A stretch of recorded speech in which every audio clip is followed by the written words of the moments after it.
What's so great is Pixar has decided to go to a place that we spend our entire day in, but we've never seen, which is a mind, you know?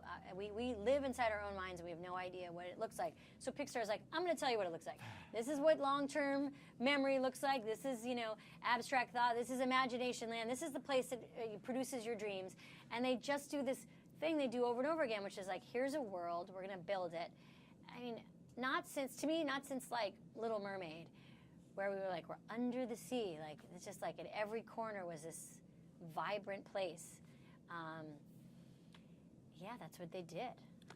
Riley in the outside world is kind of dealing with change. She has to move.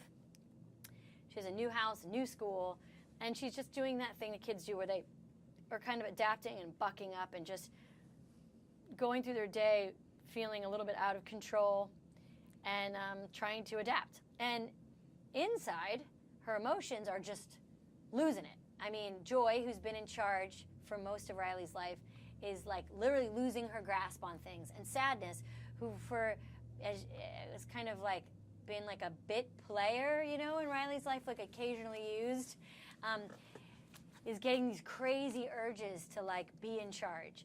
And so it then turns into like an adventure buddy comedy. Sadness and Joy, the Hope and Crosby of Pixar, gets sucked up into this tube, and they have to find their way back. And in doing so, they learn about how feelings matter.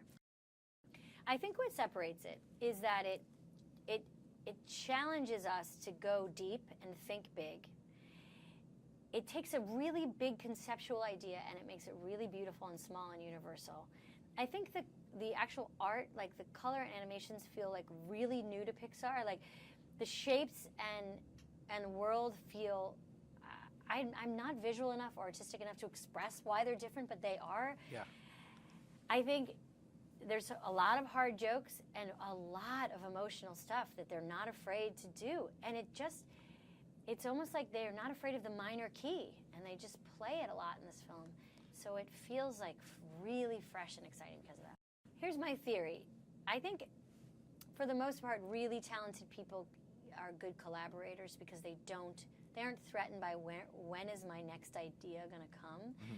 And the collaboration that happens at Pixar, the group mind, the group think, the way that they're putting story first, the way that they won't release a film unless they think it's ready, the way that the amount of time they spend on something, the great minds behind it, the way everybody feels like connected, it's truly original. And when you go up to their compound and you see how they work, and then just their faith in their creators. And Pete Docter is just a good human with a keen observational sense and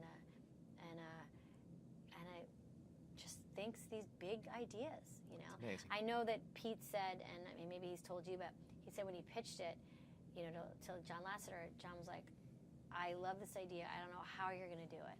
Wow. Right? Like, how do you do it? How do you do a movie about feelings? Like, and how are those feelings the lead characters? And yeah, and so just to take on that challenge alone and to spend 5 years doing it is really, truly remarkable.